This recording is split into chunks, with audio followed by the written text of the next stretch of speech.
Welcome to the Lowcountry Revolutionaries, the podcast that dives deep into the heart of Charleston, South Carolina's vibrant entrepreneurial scene. I'm your host, Bill Billotte, founder of Veritas Exoscience, and each week we're spotlighting the boldest innovators from the Chucktown startup community. These are the visionaries pouring their heart and soul into the businesses that are transferring Charleston into a global hub of creativity and American ingenuity. Get ready for raw, real conversations with the trailblazers shaping our city's future. Let's dive in. I would like to welcome Dr. Alexandra Richmond. Alex is a dermatologist and founder of Dermhaus, the new Charleston-based practice offering comprehensive medical and cosmetic dermatology care on Broad Street. She's a Virginia native where she earned her degree and a Master of Science in Clinical Research from the Medical University of South Carolina, where she also completed her dermatology residency and served as the chief resident. Welcome, Alex. How are you doing today? I'm doing really well. Thank you so much for having me. Oh, it's a pleasure. I'm really excited to find out more about what you're doing at Dermhaus and how did you even get to founding your own business and everything? Yes, it was a crazy year, that is for sure. I had originally planned on staying in the academic field, staying, with a large hospital, but I started to notice that patient visits were being more and more rushed. I wasn't having continuity with my patients. And when I started to think, 5, 10 years down the line, what did I want my job to look like? Right. And ultimately, that's what led to Dermhaus. I wanted something that I was genuinely excited to go to work for, but also that I felt comfortable sending friends and family to. So really excited that Dermhaus came from this. Yeah, that's really great. Because, I saw you did the clinical research side. And so Yes. usually when you're in medicine and you go that direction, you end up in academia, do some practice to keep your license and all that. 100%. But and so you really got you really got excited about the people care side of things, which is great. We need more of that, obviously. Yes. Yeah, no, that's really what made the big change. I went into medicine because I loved helping my patients and I loved getting to know them. And I would spend hours trying to figure out a new routine for someone or try to figure out a different plan. And I just felt like doing it my own way and being the one that makes the rules gave me the best opportunity. Even this week, I felt like a patient visit was rushed. So I went back to my computer and I edited how long patient visits should be because I didn't like the way that felt. Right. And so how does it work in a dermatology kind of practice like this? This isn't just like the regular urgent care kind of thing. Is it like, you're coming in for a consultation? How does the flow kind of work? Give it to me. Yes. Yeah. So at Dermhaus, we have both medical and aesthetic dermatology. So for the medical side, we do take insurance. Obviously, if someone wants to just do the cash pay and not deal with insurance, that's fine.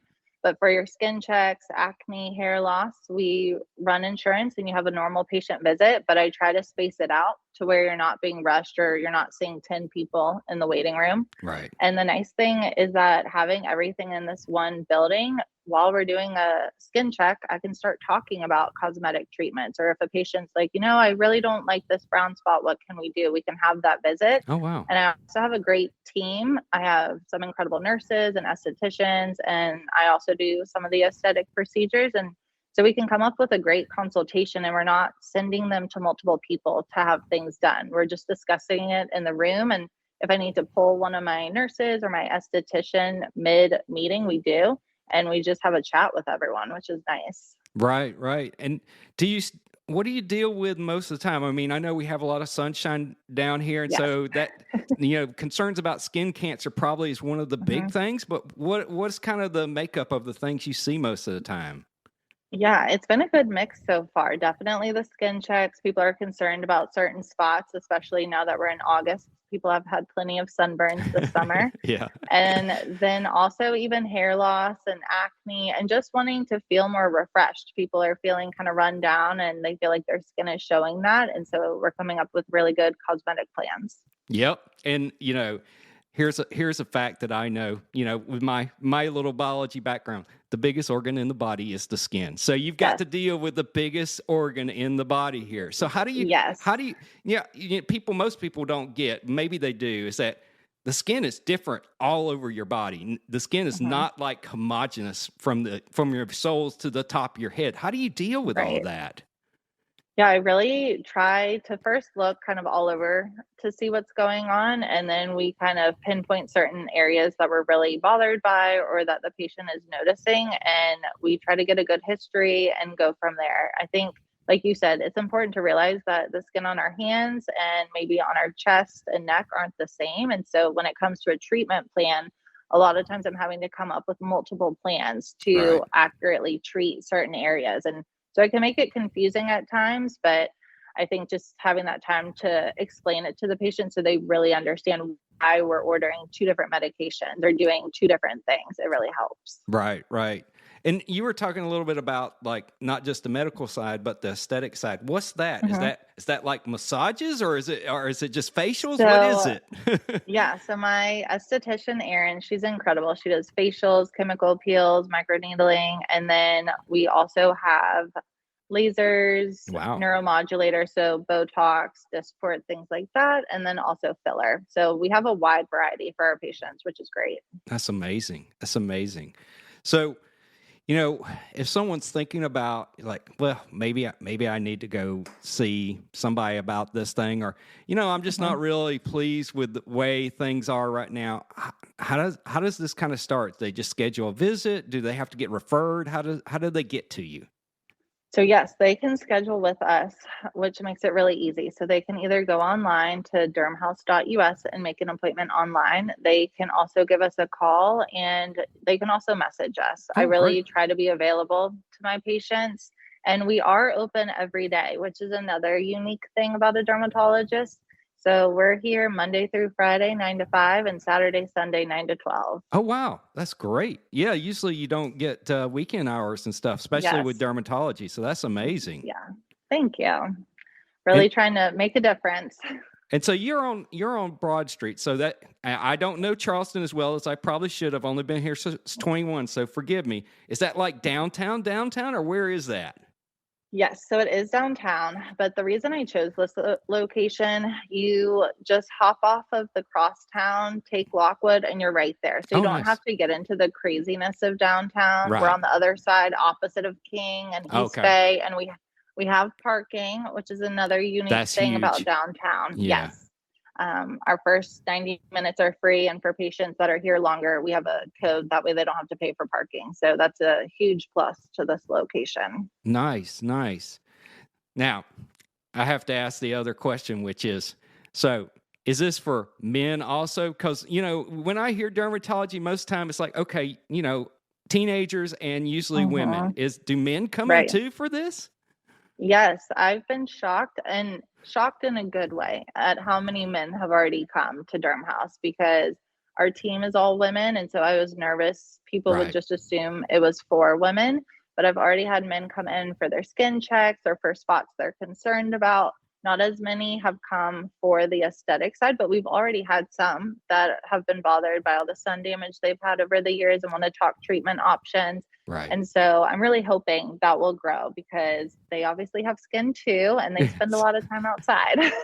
Yes. That's very true. And we're in, it's a boat culture down here. So people are Yes. out and about doing all sort of different things and sun is a part of that. Sun, rain and everything else, the Hmm. humidity. So Definitely. so I have to ask, this is a bit of a pro bono ask. So what advice do you have for people out there who are getting exposed to all this kind of weather and especially now with all Mhm. the sun and heat? What do you recommend to your patients? Yeah. So the first thing is definitely to use sunscreen. I say 30 or above. I think that's a Wow. big misconception that 50 or 100 is way better than 30. It's such a small difference once you get to 30 and above. So I say whatever you like as long as it's 30 or above, Right. use that. So that's step one. Step two is making sure you keep it in your bag so you reapply every 2 hours. And then the most important thing is not to rely solely on the sunscreen. Wear a hat, wear long sleeves, go in the shade, only go out when your shadow is not as long as you are. And Okay. making those little changes will make a huge difference. But if we can at least do one thing, it would be the sunscreen. Okay. That's great advice. Great advice. Thank you. So what's your kind of vision for Dermhaus? Is it like you want to keep it to be like a sort of small family practice, or are you looking to kind of grow and be in different areas around here? I am hoping to grow, but definitely still keep it small. I've been really fortunate that a lot of people are already interested in joining the team, but right now, especially, we want to keep it small. I love seeing my team every morning and coming up with a plan and the schedule for the week. And my in laws and much of my extended family is in the Pawleys Island area. So I think Nice. eventually my husband and I will end up there. And I also love the Beaufort area. So I would love to go to some of the outer Right. areas, but still keep it small. I definitely want my hand and I want to spend time in each of those buildings, not just have people under me Right. working at them. Right. Right. And you mentioned a little earlier, like you guys do the medical side of things. You Mhm. take all forms of insurance and everything, I assume. Yes, yes. And we're always happy to run it ahead of time just to make sure it's covered. And we also do the surgeries if we Oh do wow. find a skin cancer. If it's on the face or a sensitive area, we can send to the Mohs surgeons in the area, and we have some really good referrals and really good connections. Oh great. But again, they can just come down here and get it done. So we're not constantly having to go to different people. Right. So like probably small stuff like a skin tag or something like that. It's all Yes. inpatient type stuff or in Yes. house. Yeah. Yep. Exactly. Very nice. That's really cool. So what Thank else? you. What else do you have going on there? I mean, you came from Virginia. You've been here Yes. in South Carolina. So what made Mhm. you just say, "Hey, yes, I'm doing my research and everything here, and then I'm going to do a business. Why stay here in South Carolina versus going back to Virginia?" Yeah, I love Virginia, but I've been in Charleston 9 years Oh now, yeah. and I feel like I've created my own little community. My husband and I, we have 2 dogs, we live downtown, so Oh yeah. theoretically, I could walk to work, but I drive. But I love the community downtown, and I think that's what made the Jasper, where we're located, such a natural fit. They are the nicest community in this building and so supportive. Even this week, we hosted a Nice. happy hour for all of the residents, and so Yeah. I got to meet everyone, and it was outside of that traditional doctor-patient setting, and Right. I even had a patient the other day tell me she was telling her friends she had so much fun at the doctor's office. She's never told anyone that before. Like, who has fun at Right. their Right. dermatologist? Right, right. Well, at any doctor's office, I mean, it's kind of like, yeah. Yes, I mean, it's like you're not seeing them at your best because you're hurting right, or you're sick or something. So it's not exactly. conducive to like, hey, we're going to have a fun relationship together. Mhm, right. So if I can make it a little better, then my day has been made. Oh yeah. Well, I can tell you as, being a patient for many doctors, that is always appreciated. Any little bit of, Mhm, care goes a long way yes, when you're not feeling well or you're dealing with something especially when, mhm. especially a skin issue when you're like, okay, I don't know what to do about this and this is driving me crazy. Right, definitely, and especially on the skin, everyone else can see it, and so you become so self-conscious, and so it's not only trying to treat the rash or the lesion, but it's just making the patient feel less self-conscious about it and overall more confident. Right. And, talk a little bit about that because that's a huge thing. I mean, because of all the things that's happened, over the past few years, including COVID and Mhm, stuff like that, you do have people are saying somewhat an epidemic of loneliness and any kind of, things that would make you socially hesitant, like a skin issue right, that only exacerbates that. How do you deal mhm. with that? How do you counsel people around those issues? Yeah, I think that's one of the biggest things you have to talk about in your initial patient visit is just seeing how it impacts their day-to-day life. Even some of my sickest patients, they'll tell me they're doing great and they're chatting with all their friends. And then someone might come and on the surface, it doesn't look as bad as the patient before, but it is severely impacting their day to day. And they Right. don't want to hang out with friends and family and they're isolated. And it's really important to not only treat the skin, but treat them as a whole person. And there have been times where I've referred to a therapist or a psychiatrist or even just met with them a little more frequently to make sure that they're doing okay overall, not just skin wise. Right, right. Yeah, I tell you, the thing that I've seen happen with a lot of folks is for some reason, people end up buying magnifying mirrors. That's the worst thing to look at. If you ever want to look at your skin, it's like, whoa, you see stuff you do not want to see, and it makes things that are really tiny look like, oh, I've got a big issue, right? Yes. You've heard this, right? Right. Yes. Do not buy those. That's awesome. All right. Well, this is awesome, but I have to ask. So, since you're starting a new business, things are going great. What advice do you have for other entrepreneurs out there? Yeah, it would probably be to start before you feel ready, or else you honestly will never start. You don't know what you don't know, and it doesn't matter how much research you do, who you talk to, there's always going to be something you were not prepared for. But if you keep waiting for that perfect moment, that's just never going to come. I mean, even opening week, I spent so much time trying to plan for plan A, plan B, what could possibly happen. The first week, my EMR system crashed. The AC went out. We had the handyman here during our first facial. I mean, you name it, things happened that I was not prepared for. But you just kind of have to laugh it off and figure out what to do next. But you're never going to be completely ready. And that's kind of the fun of it. That's awesome. That's great advice. It is so much. It's like I've heard other people say very similar things. So you're not alone in that. That is great. I really appreciate you sharing that. Yes. Well, yeah. Thank you so much for having me. Well, thank you for being here, and come back again. If you have new things going on at Dermhaus and you want to talk about that, come back on sometime.